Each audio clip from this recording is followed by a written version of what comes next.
নমস্কার বন্ধুরা, আজকে তোমাদের সাথে শেয়ার করব স্পেশাল একটা রেসিপি। প্রথমে আমি এখানে ডাল বাটা নিয়েছি। ডাল বাটার মধ্যে কিছু দিয়েছি শুকনা মরিচ গুঁড়ো, হলুদ গুঁড়ো, কালো জিরা আর ধনিয়া পাতা দিয়ে ভালো করে মেখে নিয়েছি। এখন আমি বড়াগুলো তেলের মধ্যে ভেজে নেব। মচমচ করে ভাজতে হবে। ও রেসিপিটার কথা তো বলা হয়নি। রেসিপিটা হচ্ছে আলু দিয়ে, সোয়াবিন দিয়ে, ডালের বড়ি দিয়ে একটা ধোঁকার ডালনা হয়। তো প্রথমে আমি এখানে আলু ডুমো ডুমো করে কেটে নিয়েছি, ভালো করে ভেজে নিয়েছি। এখন আমি আগে থেকে ভিজিয়ে রেখেছিলাম গরম জল দিয়ে সোয়াবিন, ভালো করে কষে নিচ্ছি।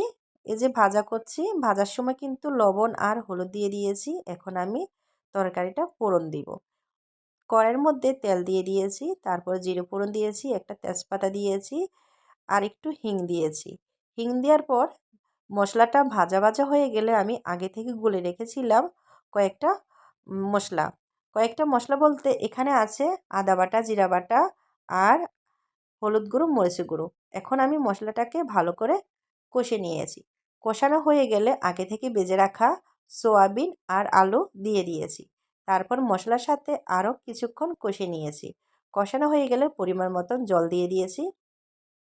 ঝোলের জন্য জল দিয়ে দিয়েছি বেশ কিছু। এখন ঝোলটা সিদ্ধ করে তারপর আমি ডালের বড়ি দিয়ে দিব। এরপরে আরও কিছুক্ষণ সিদ্ধ করে নেব। ডালের বড়ি সিদ্ধ হওয়া পর্যন্ত অপেক্ষা করব। এভাবে ধোঁকার ডালনা রান্না করলে খুব ভালো লাগে। অনেকে অনেকভাবে রান্না করে, তো আমি এভাবে রান্না করেছি। রান্না প্রায় হয়ে এসেছে। এখন আমি দিয়ে দিয়েছি গরম মশলা গুঁড়ো।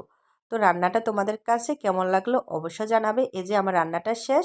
এতক্ষণ পর্যন্ত আমার ভিডিওটি দেখার জন্য সবাইকে অসংখ্য ধন্যবাদ। আবারও দেখা হবে আরেকটি নতুন ভিডিওতে। এই পর্যন্ত সবাই ভালো থাকো।